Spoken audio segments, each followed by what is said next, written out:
Hey everyone, welcome back for another deep dive. Thanks for having me. Today we're tackling a topic that I think is relevant to all of us. Whether you're leading a team through a big shift or just trying to understand why that coworker is so resistant to the new coffee machine, we're talking about resistance to change. And we've got a stack of articles to help us unpack it. Sounds good. We've got change management challenges and solutions, overcoming resistance to change, 7 strategies by Primast, leveraging data to overcome resistance to change, and resistance to change, 7 causes and how to overcome them from 2024. Ready to dive in? Let's do it. Okay, so it's funny, we talk about change being constant, but our brains are actually hardwired to crave stability. You know, it's true. We're all kind of wired to stay in our comfort zones, even when we know change might be good for us. Yeah. So how does that wiring play out in the real world, especially in organizations? Well, think about the last time your company rolled out a new software system or restructured a department. Oh, yeah. Remember that feeling of unease, maybe even a little dread? That's resistance to change in action. And it's not just about being grumpy or stubborn, right? There are real psychological factors at play. Absolutely. Our sources point to a bunch of reasons why people resist change. Like what? Could be fear of the unknown. What if this new system makes my job harder? Yeah. It could be a sense of loss of control. Why am I being forced to do things differently? Right. Or even fear of failure. What if I can't keep up with these changes? I think we've all felt those fears at some point. It's like that classic example from Primus, the auto worker who's hesitant to adopt new technology because he's worried about losing his overtime pay. Right. His resistance is totally understandable when you look at it from his perspective. It is. And that's why it's so crucial to remember that resistance isn't the enemy. Okay. It's actually a valuable source of information. So instead of seeing resistance as a roadblock, Mm-hmm. well, we should see it as a signpost, Yeah. pointing us towards what people are struggling with. Exactly. Think about it like this. If you're trying to navigate a new city, you wouldn't ignore the road signs, right? You'd use them to figure out where you are and how to get to your destination. Resistance is kind of like that. It's a signal that we need to pay attention to understand what people need to feel comfortable with the change. So if we're seeing resistance as data, how do we actually collect and interpret that data? Well, leveraging data to overcome resistance to change suggests tapping into multiple sources. Makes sense. Employee surveys can give you a pulse on overall sentiment. Okay. Performance metrics can reveal dips in productivity that might signal struggle. Uh-huh. And manager feedback can provide those on-the-ground observations of how people are reacting. So it's like building a puzzle, using different pieces of information to get a complete picture of where resistance is cropping up and why. Right. And once we have that picture, we can start to decode the message behind the resistance. Exactly. And that's where Rick Maurer's 3 levels of resistance model comes in handy. Yeah. He argues that resistance can manifest in 3 distinct ways. I don't get it, I don't like it, and I don't like you. It's a good Okay, let's break those down. What does I don't get it resistance look like? This level is all about information. Maybe people haven't received clear communication about the change. Maybe they disagree with the data behind it. Or maybe they just don't see the big picture. It's the logical, head-scratching kind of resistance. Makes sense. So then I don't like it is more about emotional reactions. Exactly. This is where fear, anxiety, and that sense of loss come into play. Think about someone who's resistant to a new office layout because they're worried about losing their favorite window seat. Oh, yeah. It might seem trivial, but those emotional attachments are real, and they can drive strong resistance. And those emotions aren't always easy to articulate, which can make this level of resistance harder to address. Absolutely. And then there's the trickiest level of all. I don't like you. Yeah, that one's tough. That sounds personal. It is. This is resistance rooted in mistrust of the person leading the change, or the organization itself. Think about a company that's gone through a series of layoffs. Even if the next change is positive, employees might resist, simply because they've lost trust in leadership. So someone can be on board with the change itself, but their past experiences make them hesitant to buy in. That's a tough one to overcome. It is, and it highlights the importance of building trust and credibility, not just during times of change, but all the time. Because when trust is eroded, even the most well-intentioned changes can face an uphill battle. Imagine these levels aren't always mutually exclusive. Someone could be experiencing all 3 at the same time, right? Absolutely. It's rarely a simple equation. So that's why understanding these different levels is so crucial.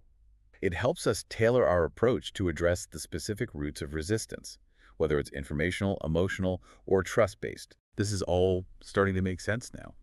We've gone from seeing resistance as a problem to seeing it as valuable data.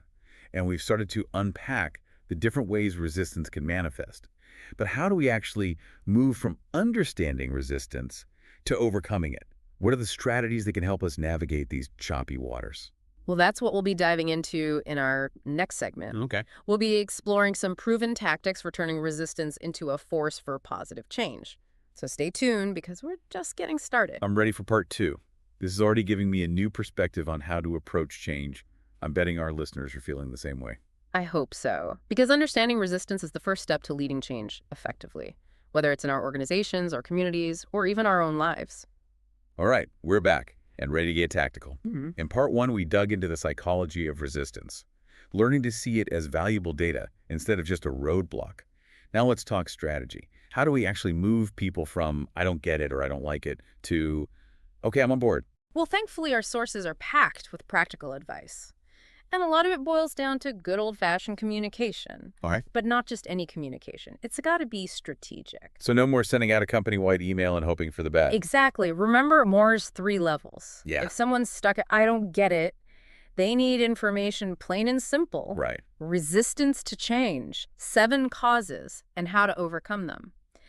Stresses tailoring your message to the audience. Okay. What are their concerns? What's their level of understanding? What's in it for them? The classic WIIFM, what's in it for me? Yeah. People need to see the relevance to their own work and lives. Right. Overcoming resistance to change. 7 strategies. By Primus takes it a step further. Mentioning WDAMTM, what does it mean to me? Okay. It's not just about benefits, but about connecting the change to people's values and sense of purpose. So it's like, I might understand that a new system will save the company money, but if you tell me it'll also free up my time to focus on more creative projects, I'm way more likely to get excited. Exactly. And don't underestimate the power of storytelling. Yeah. Primus talks about how sharing real-life examples of change can make it feel less abstract and more relatable. I bet that's why they included the anecdote about the auto worker worried about losing overtime. It puts a human face on the issue. It does, and it reminds us that resistance often stems from valid concerns, concerns that need to be acknowledged and addressed. Okay, so communication is key. But what about empowering people to be part of the process? It can't just be a top-down decree, right? Absolutely not. Involving people in the change is crucial. Okay. Primus research found that participation reduces resistance and boosts feelings of ownership and competence. How so? It's like if I'm involved in designing the new office layout, I'm way less likely to complain about my desk placement. Right. So it's not just about telling people what's going to happen, it's about asking for their input and making them feel like they're part of the solution. Yeah. Tap into that collective wisdom. Create opportunities for feedback, brainstorming, even co-creation. The more involved people are, the more likely they are to embrace the change. That's the idea. All right, let's say we've communicated clearly and involved people in the process, but what about those who are still struggling? How do we provide support and resources to help them through the transition? Well, training is a big one. Resistance to change, 7 causes and how to overcome them, emphasizes the importance of onboarding, skill development, and making sure people have the tools they need to succeed in the new environment. So if we're rolling out a new software system, it's not enough to just send a link to the user manual.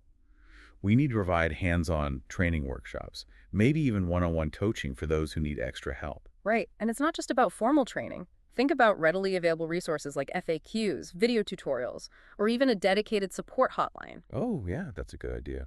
Make it easy for people to get help when and how they need it. And this is where leveraging data to overcome resistance to change brings up a really interesting point about digital adoption platforms. Oh, yeah. Those tools that provide in-app guidance and personalized support can be super helpful when implementing new tech. They can be game changers. It's like having a virtual coach right there in the software, guiding you through every step. And speaking of data, don't forget that it can be used to measure the success of our change initiatives, not just to identify resistance. Right. So we're not just tracking adoption rates, but also looking at things like productivity efficiency, even employee satisfaction. We're using data to see if the change is actually having the desired impact. Exactly. And change management challenges and solutions reminds us that this data should be used to drive continuous improvement. So it's not a one-and-done assessment.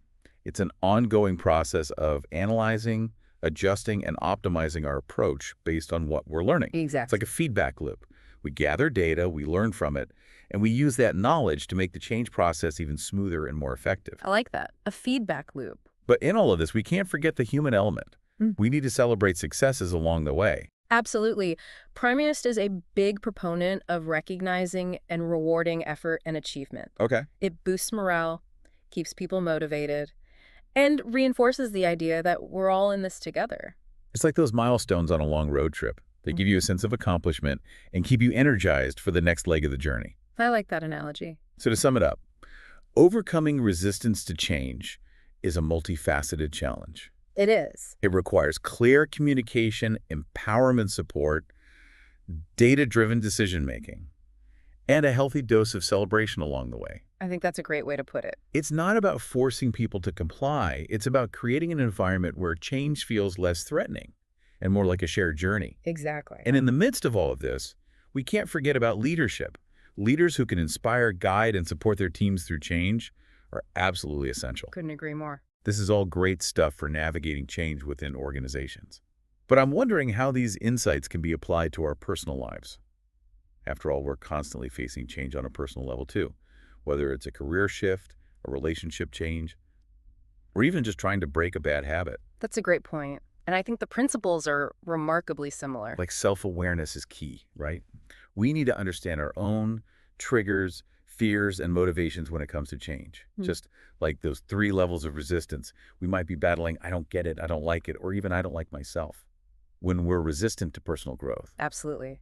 And just like clear communication is essential in the workplace, it's crucial for personal change too. Yeah. We need to be honest with ourselves about why we're resisting, what we're afraid of, and what support we need to move forward. And instead of waiting for someone else to empower us, we can empower ourselves, we can set goals, break them down into manageable steps, and celebrate our wins along the way, just like we encourage teams to do. Exactly. It's about taking ownership of the change process and applying those same strategies of communication, support, and celebration to our own personal journeys. So whether we're talking about organizational change or personal growth, it seems like the key is to embrace a growth mindset. It is. It's about recognizing that change, while often challenging, is an essential part of progress and evolution. And by understanding the dynamics of resistance, we can become more resilient, adaptable, and ultimately more successful in navigating the ever-changing landscape of life. Now, before we wrap up this segment and move on to our final part, I want to leave you with a question to ponder. What's one small step you can take today to embrace change in your own life? It could be something as simple as trying a new hobby, having a difficult conversation, or simply shifting your perspective on a challenging situation. Remember, even the smallest actions can create ripples of change, leading to greater personal and professional fulfillment. In our final segment, we'll be exploring the importance of fostering a culture of change within organizations and sharing some inspiring examples of leaders who have successfully navigated transformation. So stay with us as we continue our deep dive into the fascinating world of resistance to change. So we've covered a lot of ground in this deep dive. We've explored the psychology of resistance, learned how to gather and interpret data, and even gotten tactical with specific strategies for navigating change. But now in this final part, I want to kind of zoom out and look at the big picture. How do we create a culture where change isn't just something we endure, but something we actually embrace? Yeah, that's the million-dollar question, isn't it? Because in today's world, change is the only constant. The organizations that thrive are the ones that can adapt and evolve, the ones where change is woven into the very fabric of how they operate. So it's not just about having a change management team or a set of policies. It's about cultivating a mindset where everyone from the CEO to the newest hire sees change as an opportunity, not a threat. Exactly. And that starts with leadership. Primius Overcoming Resistance to Change, 7 Strategies, really emphasizes this point. Leaders need to walk the talk. They need to be open to feedback, willing to adapt, and constantly modeling the behaviors they want to see in their teams. It's about leading by example. If the people at the top are embracing change, it sends a powerful message to the rest of the organization. Right. And Resistance to Change, 7 Causes and How to Overcome Them adds another crucial element, creating a culture of psychological safety, where people feel comfortable speaking up, sharing their concerns, and even admitting mistakes without fear of judgment or retribution. So if people are afraid to speak their minds or take risks, innovation will be stifled. Exactly. You want people to feel empowered to challenge the status quo, to offer new ideas, Sure. and to learn from their mistakes. That's how you create a truly agile and adaptable organization. And of course, we can't forget about the importance of continuous learning. Leveraging data to overcome resistance to change highlights this. Investing in training development and knowledge-sharing initiatives keeps people's skills sharp and their minds open to new possibilities. It's about creating a culture of lifelong learning, where people are constantly growing and evolving, both personally and professionally. Exactly. And as you nurture this culture of change, it's essential to recognize and celebrate the people who embrace it. Yes, definitely. Acknowledge their efforts, reward their successes, and make it clear that their contributions are valued. It's about reinforcing those positive behaviors and creating a virtuous cycle where people are motivated to keep pushing boundaries and driving positive change. Right. And it's not just some pie-in-the-sky ideal. There are real-world companies that have successfully built these kinds of cultures. There are. Think about companies like Google, Amazon, and Netflix. They're named for their agility, their willingness to experiment, and their ability to pivot quickly in response to market changes. And what's interesting about these companies is that innovation isn't just something they do. It's part of their DNA. It's woven into their values, their hiring practices, and their daily operations. They've created environments where people are encouraged to take risks, to challenge assumptions, and to learn from failure. And that's a powerful lesson for all organizations, regardless of size or industry. Fostering a culture of change is about creating an ecosystem where adaptability and continuous improvement becomes second nature. So as we wrap up this deep dive into the world of resistance to change, I want to leave you with this thought. Embracing change isn't just about responding to external pressures. It's about unlocking our full potential, both individually and collectively. Whether you're leading a team through a major transition, navigating a career shift, or simply seeking personal growth, remember that change is a catalyst for progress. It's an opportunity to learn to grow and to create a more fulfilling and meaningful future. So embrace the challenge. Seek out opportunities for growth. And remember that the journey of change is a journey worth taking. Thank you for joining us on this deep dive. We hope you've gained valuable insights that will help you navigate the ever-changing landscape of life and work with confidence and resilience. And remember, even small changes can have a big impact. So what's one small step you can take today to embrace change in your own life? Keep exploring, keep learning, and keep changing. Until next time.